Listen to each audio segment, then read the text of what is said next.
It's time for this week's episode of Brandon Sports Talk, featuring in-depth interviews from those who are trending in the world of athletics. And now, here's the host of Brandon Sports Talk, Brandon Pate.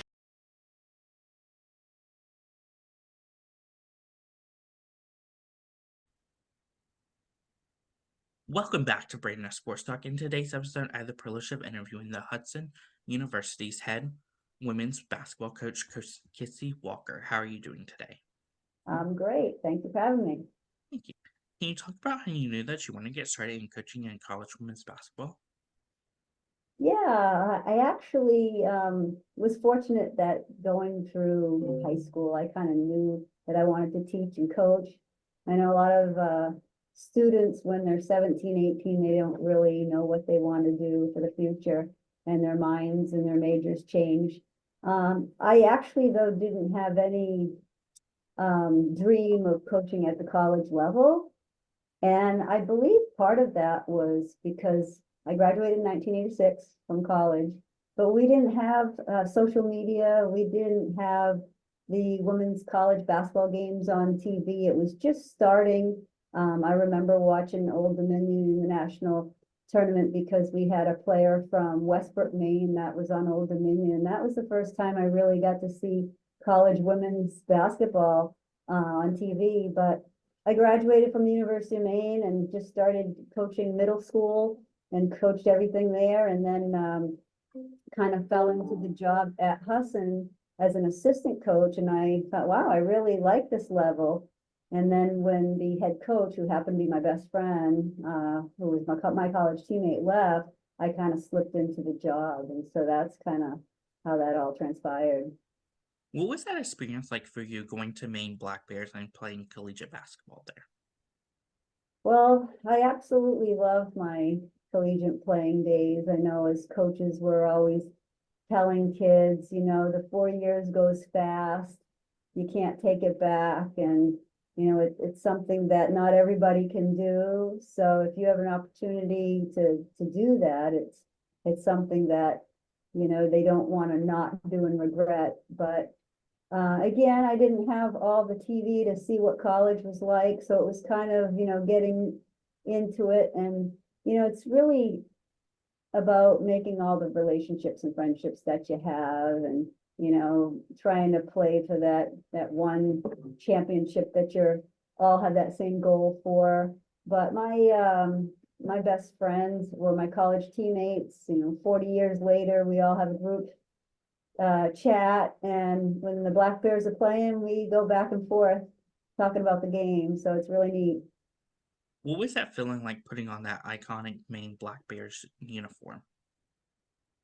Well, it's pretty special, but I think for any, kid, whether you're putting on a Little League baseball uniform or you're putting on your high school uniform, you feel cool. There's just something special about it. But I also have a lot of pride for, wearing Maine across the uniform. And when you traveled out of state to play different teams and they announce your team from Maine, being from that home state, there was a sense of pride.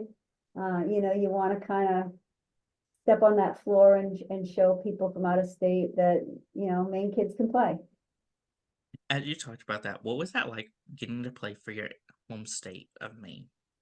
Yeah, I think it was, again, that sense of pride, when someone would ask you, oh, where are the Black Bears from? And you say Maine, because you're proud of all, working towards that same goal. And, Maine's way up in the corner of the, nation. And, people just sometimes don't seem to know, as much about it. You get asked if you have polar bears and things like that, and how close to, New York City are you? You get some questions like that. And so anytime you can put the Black Bears on the map, I know even now, 40 years later, I follow them and they went to the NCAA tournament, and, to hear others talk about Maine and where it's located and where they're from. And it's just a great, sense of pride. During your time as a player, what were some of your biggest accomplishments for the Maine Black Bears? I think it was really team accomplishments. For example, first 2 years, we weren't that great. We had a new coach that took over the program. We'd get beat in conference my probably sophomore year by 20 or so. Junior year, we were in the conference championship. Senior year in the conference championship. So that was an accomplishment for all of us. Just seeing the amount of fans from when I was a freshman to when I was a senior. We played at the University of Maine in a gym called the Pit, and it literally is a pit, but we all love playing there because you have to look down into the gym, and to have the gym packed and games starting to be on TV. And so I was sort of playing in that era when Title IX was really starting to come into play, and putting fans in the gym and games getting on TV. So that would be the accomplishments. We never actually won the conference championship. We were runner-up 2 years in a row. Getting able to play in the gym where you could practice, because before that time we had to practice in a different gym, but play your games in the main gym. Those type of Title IX things, I think, is what the accomplishments were for me. What was that transition like, going from being a player at Maine to getting into coaching and going to Husson to become an assistant coach first? It was an eye-opener. You learn as a coach. When you're a player, you can go out there and hustle and be scrappy and be nervous, but play. But as a coach, there's a lot of downtime. You've got to, arrive at the gym and sit there or do whatever while the players are changing. And then they have their sort of little warm up, and then you go talk to them. And then there's the 20-minute pregame warm up. And so it's a lot of twiddling of your thumbs, kind of sitting around before the game starts, and kind of have that nervousness and energy bundled up. Whereas your player, you can go out and make things happen. As a coach, you have some decisions to make, but you can't go play the game. So I think that's a big difference. What were some of the things that you learned as an assistant coach to make that transition to becoming the next head coach? Really just getting a taste of it. At the time when I was an assistant, this job at Husson wasn't a full-time job. It was my best friend, my teammate, who was working 3 jobs to make ends meet to do the job. I had a teaching position, so I would be running from that to come to practices. I couldn't make every game because of my teaching duties. But you certainly got a taste of it. The team went 26-2. At the time, we were NAI school. We went to a bi-district tournament, and so it was real eye-opening. When we took the team over, we thought we were going to be terrible, and then they went on and went 26-2. So it was seeing that difference. As a Division I player, I hadn't seen Division III games in quite some time.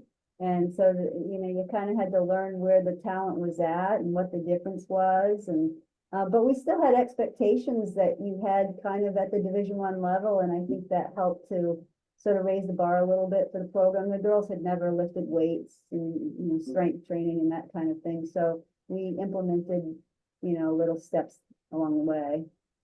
For you as a coach, what was that feeling like, becoming the head coach and getting announced to become the head coach? It was certainly exciting, because now you have to be the person to be responsible for everything and make all of the decisions, and a little question mark your first year, like, how's this going to be? How am I going to do? And so I think one of the things that was really important was getting some good support and some good staff, to come along with me. And at our level, especially 30-something years ago, there's not much money for assistant coaches, D3 level 30 years ago. So the former head coach, who I've mentioned was my best friend, I'm like, who am I going to get? And her father was around, and he had done some coaching. He came on board with me for 5 years, and I think that helped my confidence, knowing I had a really good sounding board to bounce things off of someone as a a 24, 25-year-old young coach. What was that feeling like the first time you got to step onto that court for the first time as a head coach? I honestly don't remember. But I can tell you, I'm gonna start my 34th year this year, and every year before the game starts, obviously if you're thinking about it, and sometimes it's hard to picture yourself out there again, you have those nerves. Every year is a new year, it's a new group, and you're trying your hardest to, pull a new group together. And so, I'm assuming it was about the same as it is now. How was that feeling like the first time you got that career win as a head coach?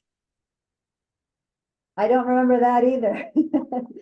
I guess I'm aging, but I'm gonna guess that I was pretty excited about it, probably a little phew, you're taking over a winning program and now you're in charge. And I'm sure getting that first win under my belt was a little bit of a relief, probably exciting.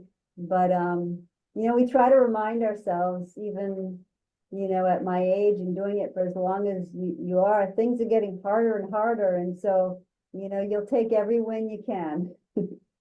Of course, what is it like knowing that you're the winningest coach in program history?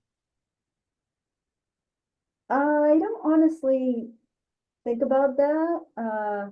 We have an SID who, we have some part-time who sometimes bring it up. They remind you, and because they're pretty statistical and they know all these things and love talking about stats. I just feel like there's bigger things to be thinking about, from what we're going to feed the girls to what that opponent runs for defense, and they kind of just taking one thing at a time. What does a typical game day look like for you as a coach versus for your players? Certainly, obviously it would depend on if it's a home or away game, but we have our routines that are built in. Kids will get to the gym about an hour and a half prior, depending on how much training they have to do with the trainers. They'll do that, and then they have certain times that they'll meet and do their sort of pre-game warm-up, and then a half hour prior to the game, we'll go in the locker room and have our little chat, and then they go out and do their 20-minute warm-up. We always have a pre-game meal. If it's a home game, we try to have that in our cafeteria if we can. If the timing doesn't fit with our cafeteria, then we'll have some food kind of brought to our gym area and give them some food. That's probably about 3.5 hours prior to the game. And then, obviously the game goes on, and then we meet after, and then we always make sure that they have food. Food is really important to, everybody's excited about that, and we've got to keep them fueled. Who are some of the teams in your conference that you compete against each week? So in our conference, we have about 5 main schools. We have, Husson, Maine Maritime, which is about 50 miles away from us. We have a school, Thomas College, that's about 50 miles away from us as well, right down the highway. We have the University of Maine Presque Isle, which is about 2.5 hours north of us. They're the school that's the furthest in the north. And then we have the University of Maine Farmington, which is probably about an 1.5 hour ride for us. But we also play other in-state schools in Maine that we have, just a tradition with, the University of Southern Maine in Portland, St. Joseph's College, and then we have the NESCAT schools, Bowdoin Bates and Colby. So it's nice to, play teams in Maine that are also in another conference. What is that home game atmosphere like when teams like Colby comes to home versus going to UMaine Farmington? Well, honestly, the conference home games are probably bigger.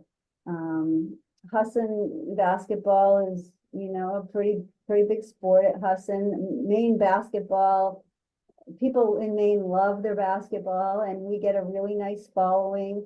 We have a large majority of our roster are Maine players, and then we have, some out of state we like to bring in as well and get some diversity going and learn a lot from each other. But our conference games, we play back to back, men and women, and so they flip flop every year. We'll play first one year, men play second, and then switches the following year.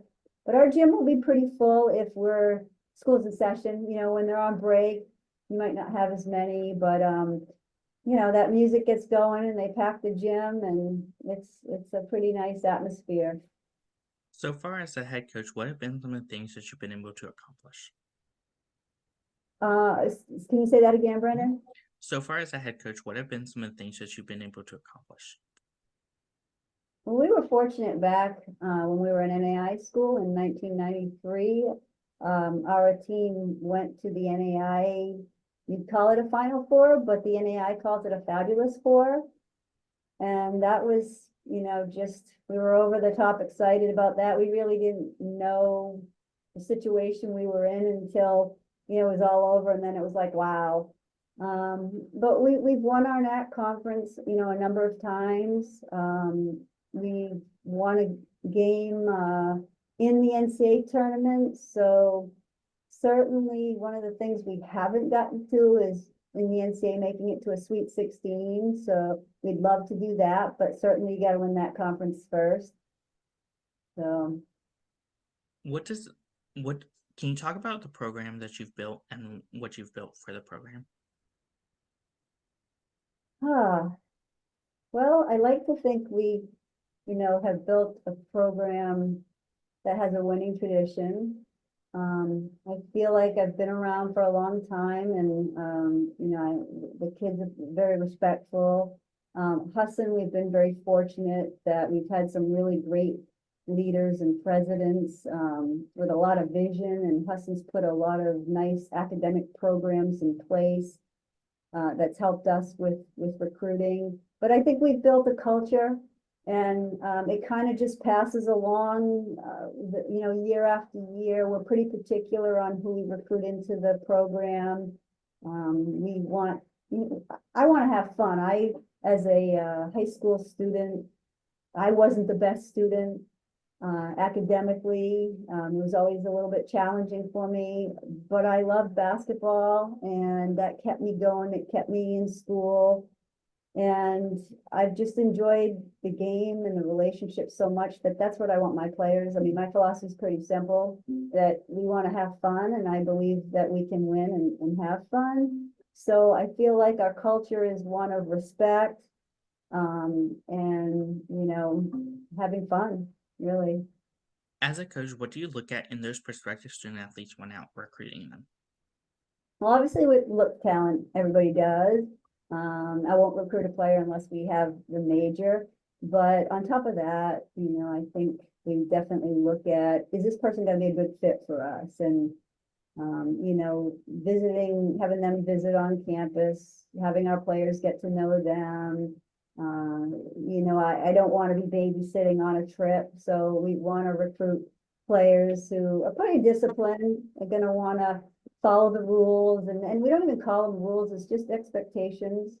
But I've been very, very fortunate. We've had a really good string of our students. Our program's pretty strong academically. The women are coming because they want to have that degree. They're not just coming to play basketball. So they're very studious. They don't like to miss class.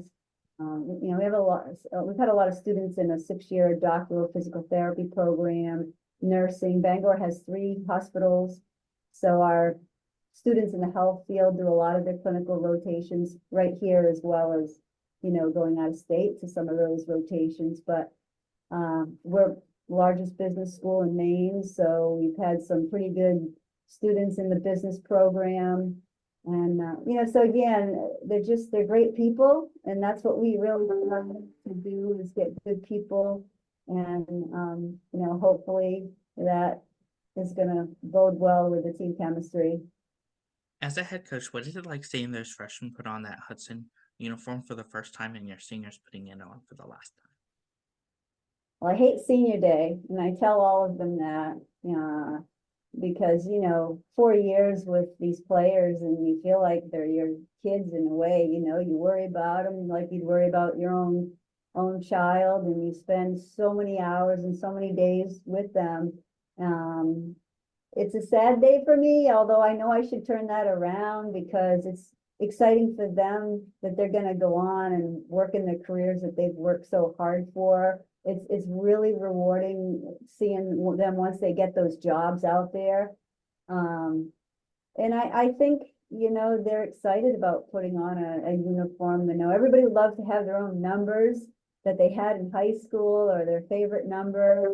And, sometimes we can't always give them the number that they want because, you already have numbers established with people.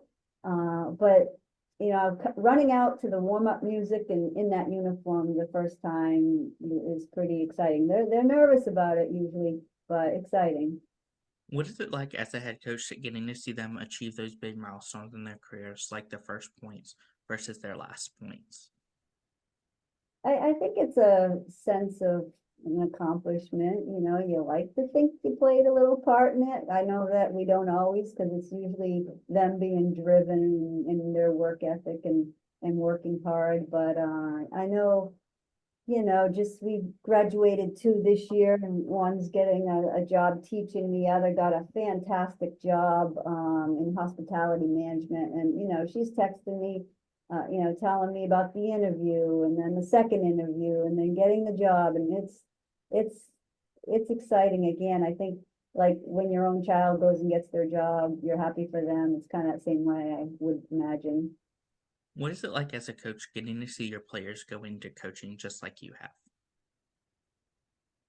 I haven't had a ton of them. I do have a handful, and it's fun because they'll reach out, and ask a few things here and there. And I try to watch their games online, or if they're in town, go to the games. And I think it's interesting because now they're seeing it from this perspective that you had too. So it's neat. We have a lot of kids graduate and go into, specific fields like nursing and physical therapy.